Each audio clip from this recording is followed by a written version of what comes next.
हत्ता कि लोग मशहूर होने के लिए आज हुजूर पाक सल्लल्लाहु तआला अलैहि वसल्लम की गुस्ताखियां भी कर रहे हैं और उनका मकसद सिर्फ और सिर्फ अपनी कौम में हीरो बनना आज एक फैशन बन चुका है। दुश्मनाने इस्लाम के दरमियान बड़ी बड़ी कंट्रीज में भी देखने को मिल रहा है, जिसको बड़ा नेता बनना है वो हुजूर पर भोंकता है, इस्लाम के खिलाफ, कुरान के खिलाफ। उन जालिमों को कभी डूब कर मर कर सोचना चाहिए। हिंदुस्तान ही की अगर मैं बात करूं, मुझे तो मेरी इस अदा पर भी फख्र है कि अल्लाह ने मुझे अगर कुछ अता किया है तो मेरे रसूल के सदक़े में अता किया। किसी दूसरे पे भौंक कर तो मशहूर नहीं हुआ, तुम्हारी किसी किताब पे बोल के तो नहीं आया, ना तुम्हारे धर्म पे बोल कर आया, ना तुम्हारे किसी गुरु घंटाल को बोल के आया। मुझे मेरे मुस्तफा की इज्जत से अल्लाह ने इज्जत दी और उन्हें यह सोचना चाहिए तुम्हारे पास रखा कुछ है ही नहीं जिसको बोलकर तुम दुनिया में पॉपुलर बन सकते। तुम्हें पॉपुलर बनने के लिए भी मेरे नबी का वास्ता लेना पड़ रहा है। क्या कहना है, वाह वाह। बदनामी से भी नाम चाहते हो, दुनिया में अगर कुछ नाम करना है बदनामी के जरिए से, तब भी मेरे नबी के नाम पर भोंकते हो। आज ऐरा गैरा नत्थु खेरा जैसा भी हो, इस्लाम के बारे में कुछ कह दे तो उसको चंद लोग हीरो बनाते हैं और उस पागल को ये नहीं मालूम कि ये 4 ही दिन का हीरो होता है। जो ये खिलाफ भौंकता है हुजूर की शान में या इस्लाम के खिलाफ, उसे एहसास नहीं होता कि वो उसकी मिसाल ऐसी है जैसे बैलगाड़ी के नीचे जो कुत्ता चल रहा होता है। उसे कुत्ते को ऐसा लगता है कि पूरी बैलगाड़ी मैं चला रहा हूं। थोड़ी देर के बाद बैलगाड़ी निकल जाती है, तब उसे पता चलता है कि कोई बैल चला रहे थे। तो ये इन लोगों की मिसाल ऐसी कि उन्हें ऐसा लगता है कि अब सारी दुनिया मेरी है। हमने अपनी आंखों से देखा और आपको भी मैं बताता हूं, रिसेंटली हमारे इसी देश में उन कुत्तों का हशर अभी क्या चल रहा है वो भी आपको पता है। जिन्होंने इस्लाम, कुरान और मेरे आका की जात को निशाना बनाया, खूब भोंकते रहे, आज वो किसी पेपर के कोने में भी नजर नहीं आते। दूसरों की बात तो छोड़ो, दूर दराज तो छोड़ो, अपनी कौम में ही नहीं पूछे जाते। वो राफजी कुत्ता जो अपना दीन बदल कर निकला था, इस्लाम भी बदल लिया, नाम भी बदल लिया, धोती पहन करके निकल कर चंद महीने उनका फुजला खाता रहा, उसके बाद वहां से भी किक मार करके निकाल दिया गया। और उसके बाद आज हालत क्या है। इसीलिए मेरे अजीजों याद रखो, दुनिया की चंद चकाचौंध को हासिल करने के लिए इन्होंने मेरे नबी को निशाना बनाया। लेकिन एक बात मैं बताऊं, आज से 1400 साल पहले नबी पाक सल्लल्लाहु ताला अलैहि वसल्लम की शान में हस्सान बिन साबित ने कहा था, या रसूल अल्लाह, आपसे ज्यादा हसीन मेरी आंखों ने देखा, सुभान अल्लाह, सुभान अल्लाह, आपसे ज्यादा खूबसूरत किसी माँ ने जना नहीं। उन्होंने हुजूर की तारीफ की थी, अल्लाह ताला ने उनका नाम आज तक जिंदा रखा है। सुभान अल्लाह। हुजूर की शान में तारीफ करने वाले, बाकी जो भौंकने वाले थे उनके तो नाम भी याद नहीं लोगों को। जो इस्लाम के खिलाफ दसीसाकारियां करते हुए अपनी जिंदगियां तबाह कर गए। मैं आपसे पूछता हूं, जिसने बगदाद में मुसलमानों की खोपड़ी से मीनार बना दिया था, वो चंगेज और हलाकू, इनकी कब्रें कहां हैं, जरा ढूंढ के दिखाओ। इनके निशानात कहां हैं, इनकी औलादें कहां हैं, इनके तारीख में वो मकामात क्यों नहीं आज। लेकिन आज हिंदुस्तान ही नहीं, दुनियाए इस्लाम के जिस खित्ते में भी जाओ, हुजूर पाक सल्लल्लाहु ताला अलैहि वसल्लम के इश्क में बोलने वाला इमाम अहमद रजा हर जगह बोला जाता है। वाह वाह वाह वाह वाह वाह वाह। इमाम अहमद रजा का चर्चा हर जगह होता है। क्यों होता है? इसलिए कि उस आला हजरत ने अपनी जिंदगी हुजूर के इश्क में फना कर दिया था। इसीलिए उन्होंने कहा था, या रसूल अल्लाह,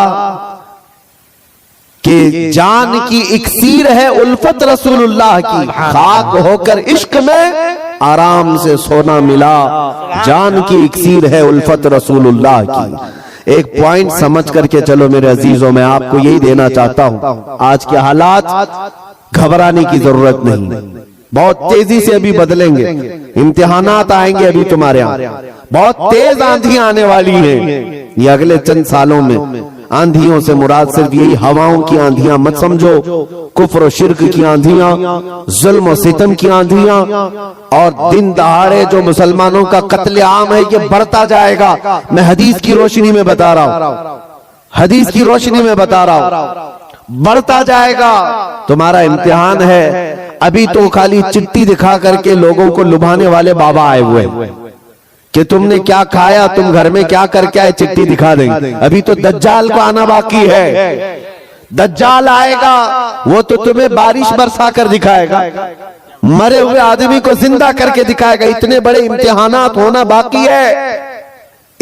उस जमाने में तुम्हारा क्या होगा, तुम किस तरह से जिंदगी गुजारोगे? एक इलाज में बताऊं, हर जमाना चाहे जैसी भी सख्तियों वाला आए, कल को अगर फसादात भड़का दिए जाएं, तुम्हारे सामने तुम्हारे बच्चे ज़बा कर दिए जाएं, तुम्हारे सामने तुम्हारी औरतों के दुपट्टे छीन लिए जाएंगे, कुरान पाक को जलाने की कोशिशें होंगी, मस्जिदों के मीनार और गुंबद खत्म कर दिए जाएंगे, ये सारे हालात बढ़ते जाएंगे। तो क्या तुम इन तूफानों से घबरा कर ये फैसला कर लोगे कि जब तक मैं इस दीन में रहूंगा रोजाना एक मुसीबत को झेलना पड़ेगा, अच्छा है इनकी ही जय जय करूं, जैसे कुछ चले गए?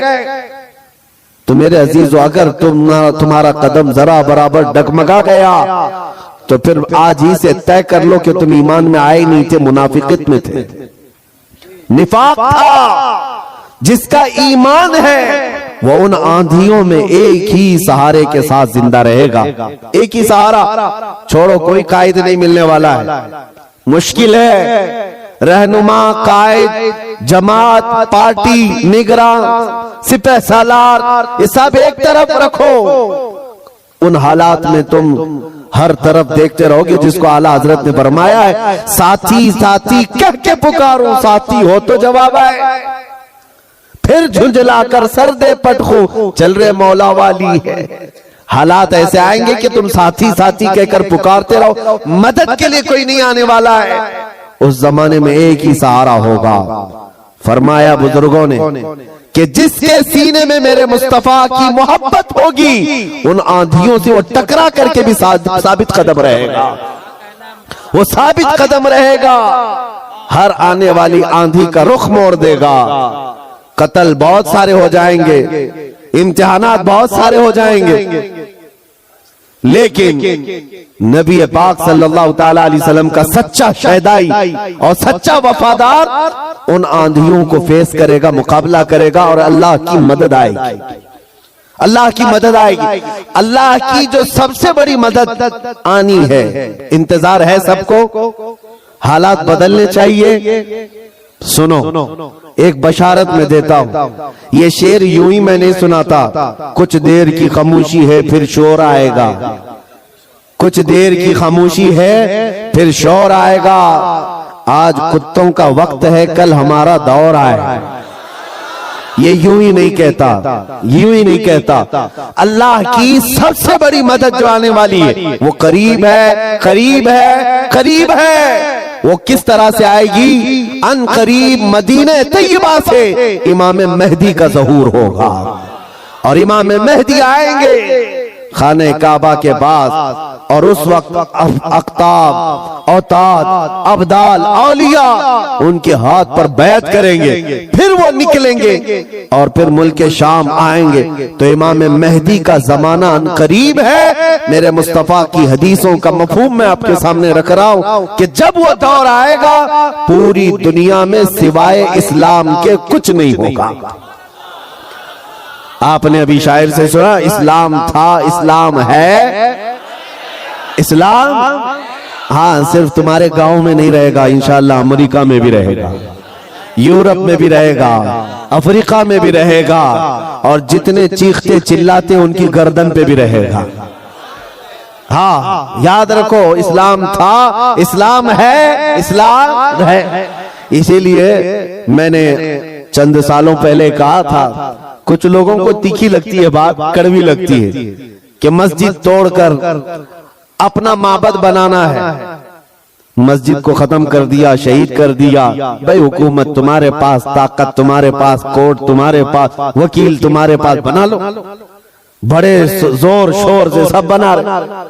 हमसे एक इंटरव्यू वाले ने पूछा आप इस पर क्या कहते हैं? हमने सिर्फ इतना ही कहा कि बनाने के लिए कहो, लेकिन थोड़ा किबला देखकर बना लेना।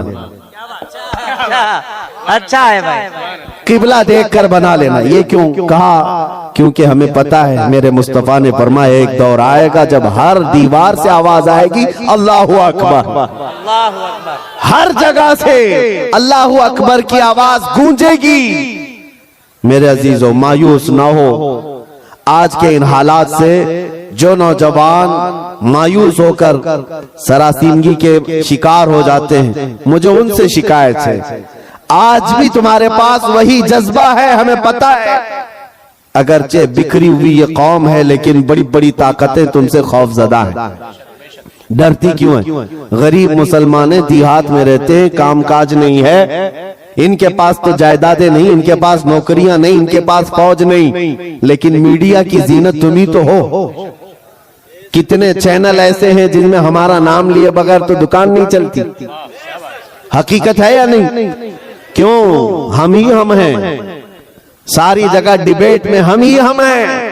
कुछ बात तो है कि मिटती नहीं हस्ती हमारी। इकबाल ने कहा है कुछ बात तो है कि मिटती नहीं हस्ती हमारी, सदियों रहा है दुश्मन दौरे जमा हमारा।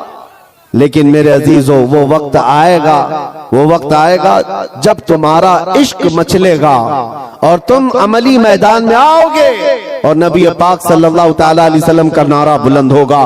क्योंकि कुरान का वादा है, हुवल्लज़ी अरसल रसूलहु बिल हुदा व दीनिल हक़ लियुज़हिरहु अलद्दीन कुल्ली।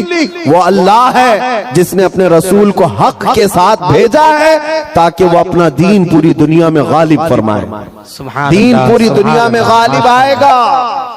किसी को बुरा लगता है लगे, कुरान ने खुद कहा वलो करिहल काफिरून वलो करिहल मुशरिकून। कुरान ने खुद कहा है मुशरिकों को अगरचे बुरा लगता हो, लेकिन दीन गालिब आएगा। उसके गलबे का वक्त अल्लाह हमें दिखाए। बस हमारी तमन्ना ये है कि आज मगलूबियत का जमाना है, हम मारे जा रहे हैं, पीटे जा रहे हैं। ऐ अल्लाह वो दौर भी दिखा जब इस्लाम का गलबा आ जाए, जब निजाम मुस्तफा हो, हर जगह रसूल करीम सल्लल्लाहु तआला अलैहि वसल्लम की शरीयत तैयबा ताहिरा का दौर दौरा, वो दौर आएगा। अजीजा ने गिरामी वकार, दो चंद बातें मैं अर्ज करता हूँ जिनको ऐसा लगता है कि इस जमाने में हमारे साथ अगर कुछ हुआ तो क्या होगा? कुछ नहीं। क्या सहाबा की जानें नहीं गई?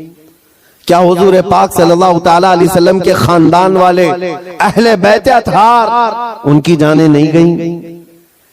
इस दौर में अगर हम जैसों का कुछ होता है तो वो सहाबा के पैर के नाखून के बराबर भी नहीं है। हमारी हैसियत कुछ नहीं है। जब रसूलुल्लाह सल्लल्लाहु तआला अलैहि वसल्लम के सगे चचा सैयदुश शुहदा अमीर हमजा मैदान ओहद में इस हालत में शहीद किए गए थे कि सीना फाड़ करके कलेजा निकाल कर चबाया गया था, आपके जिस्म के टुकड़े हुए थे, तो क्या ये हजरत अमीर हमजा रज़ी अल्लाह ताला अन्हु की शिकस्त और उनकी हार पर कोई लानत करेगा आज?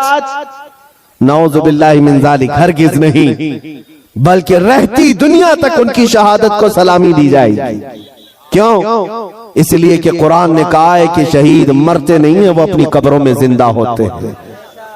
अगर अल्लाह तबारक व तआला ने हमारी जिंदगी में लिखा है हम चींटी से भी मर जाएंगे, और अगर अभी मौत नहीं लिखी है, चींटी से भी नहीं मरोगे बल्कि मोदी से भी नहीं मरोगे।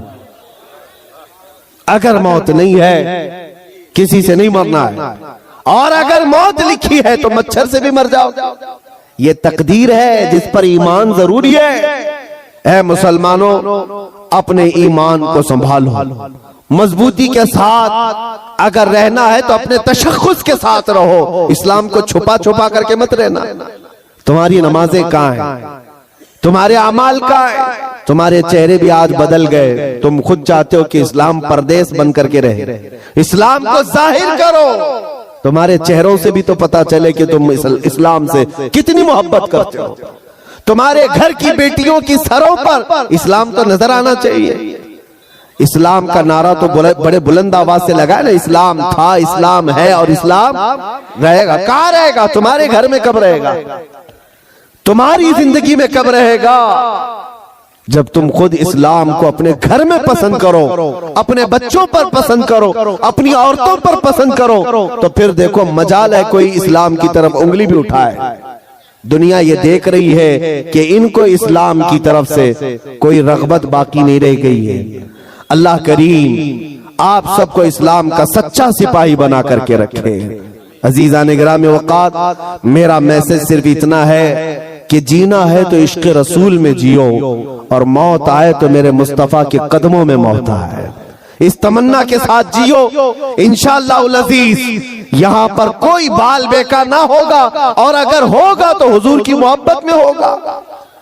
मक्का मुकर्रमा में जब बिलाल हबशी को लोग मारते थे, उनके सीने पर पत्थर रखते, उनको अंगारों में सुलाया जाता था, तो क्या उन्होंने छोड़ दिया था इस्लाम? नहीं नहीं नहीं, अब इस्लाम नहीं कहूंगा, तुम्हारे भगवानों का नाम लूंगा। नहीं, उन मुसीबतों में भी वो साबित कदम रहे। और चंद दिनों के बाद जब अल्लाह ताला ने बिलाल हबशी को आजादी अता की, मेरे मुस्तफा के कदमों में गए। 6 साल के बाद मक्का वापस आए। तवज्जो, 6 साल के बाद मक्का जब रसूलुल्लाह के साथ वापस आए, मक्का फतह हो चुका था और रसूलुल्लाह ने बिलाल हबशी को काबे की छत पर चढ़ाया था। दुनिया देख रही थी चंद सालों पहले, यही वो बिलाल है जिनको मक्का की गलियों में रस्सी डाल करके खींचा जाता था पैरों में, और आज यही बिलाल खाने काबा की छत पर है अजान देने के लिए। कितनी तब्दीली है ये दुनिया को पता होना चाहिए। जो नबी की मोहब्बत में जख्म खाता है, अल्लाह उसकी इज्जत को खाने काबा से भी बुलंद कर देता है। हुजूर की मोहब्बत में जख्म खाया है, हुजूर की वफादारी में साबित कदम रहा है, तो अल्लाह ने काबे की छत पर चढ़ाया है। अजीज़ान गिरामी वक़ार, आज अगर मुसीबतें आती हैं तो आला हजरत का ये शेर याद रख लेना। आला हजरत ने बहुत प्यारे अंदाज में हमें समझाया है, खौफ न रख रजा जरा, तू तो है अब्दे मुस्तफा। खौफ न रख रजा जरा, तू तो है अब्दे मुस्तफा। तेरे लिए अमान है, तेरे लिए अमान है। हमारे लिए मकसद आज की मेरी तकरीर का खुलासा यही है कि उन्हें जाना, उन्हें माना, न रखा गैर से काम। लिल्लाहिल हम्द, मैं दुनिया से मुसलमान गया। ऐ मुसलमानों, आज ले उनकी पनाह, आज मदद मांग उनसे, कल न मानेंगे क़यामत में अगर मान गया।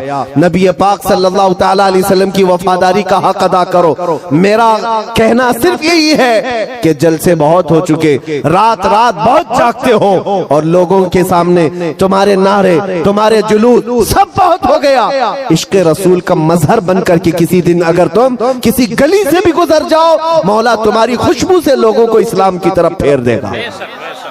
इस्लाम की तरफ लोग सिर्फ तुम्हारी खुशबू से आ जाएंगे, तुम्हारी तबलीग की भी जरूरत नहीं होगी। बस शर्त यह है कि तुम मोहब्बत मुस्तफा सल्लल्लाहु अलैहि वसल्लम का पैकर बन करके तो निकलो, तुम्हारे अंदर वो तब्दीली आ जाए। अभी मौलाना आपसे पूछ रहे थे, जलसे का हुसूल यही है कि काश इस जलसे में कोई बैठा हुआ गैरतमंद जवान ये अहद करता कि मैं मेरे मुस्तफा से जान से ज्यादा मोहब्बत करता हूँ, मैं मेरे नबी से जान से ज्यादा मोहब्बत करता हूँ। मैं ये जो कह रहा हूँ हकीकत है या नहीं आपके साथ? आप जान से ज्यादा मोहब्बत करते हैं अपने नबी से?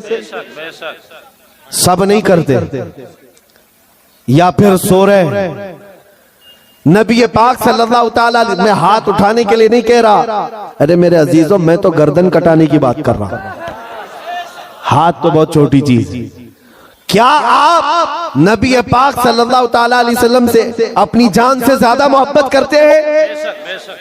अगर हुजूर से जान से ज्यादा मोहब्बत है तो कोई जवान यह अहद करता, मेरे नबी को नशा पसंद नहीं था, मैं कभी नशे के करीब नहीं जाऊंगा।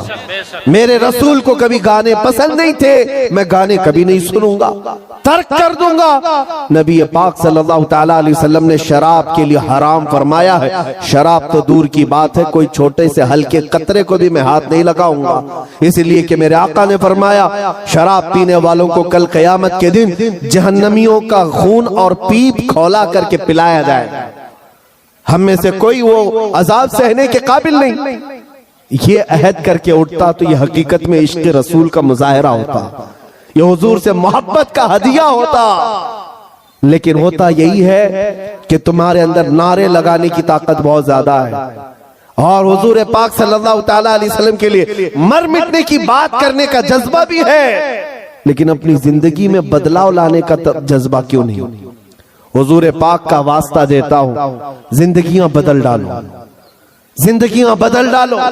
और अगर तुमने अपने मोहल्ले से शुरुआत की, देखते ही देखते ये फिजा पूरे मुल्क में कायम हो जाएगी, पूरे मुल्क में कायम हो जाएगी। तुम अपनी मस्जिदों की पाबंदियां शुरू कर दो, तुम्हारी मस्जिदें भरी हो तुम्हारे नमाजों से, तुम्हारे सजदों से।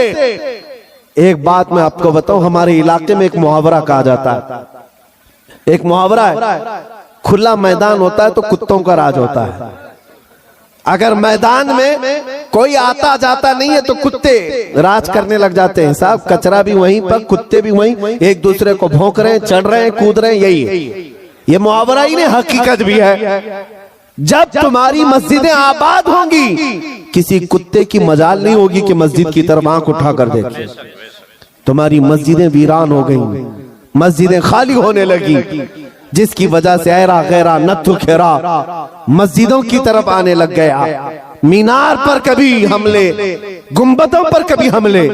ऐ नौजवानों, ये मस्जिदें आज तुम्हें पुकार रही हैं, आ जाओ मुझे आबाद करो, आ जाओ मुझे आबाद करो। एक नहीं कई मस्जिदें शहीद होने की कगार पर हैं, इसीलिए आज बदलो, आज ले उनकी पनाह, आज मदद मांग उनसे, कल न मानेंगे कयामत में अगर मान गया। मेरी तकरीर का खुलासा मैं लुब्बे लुबाब आखिर खत्म इस बात पे करता हूँ, नबी पाक सल्लल्लाहु ताला अलैहि वसल्लम के इस नुक्ते पर जमा हो जाओ, अल्लाह करीम तुम्हें क्या नहीं देगा। तुम आज ये सोचते हो हमारी सियासत कैसे, हमारी हुकूमत कैसे मिलेगी, हमारी क़ियादत कैसे मिलेगी, हमारी खोई हुई दौलत कैसे आएगी, सब आएगा। अरे ये कोई चीज ही नहीं है, बल्कि अल्लाह रब्बुल इज्जत के कुरान पाक की आयत की तर्जुमानी करते हुए आशिक रसूल कहता है कि मोहम्मद से वफा तूने, कि मोहम्मद से वफा तूने तो हम तेरे हैं। ये जहां चीज है क्या,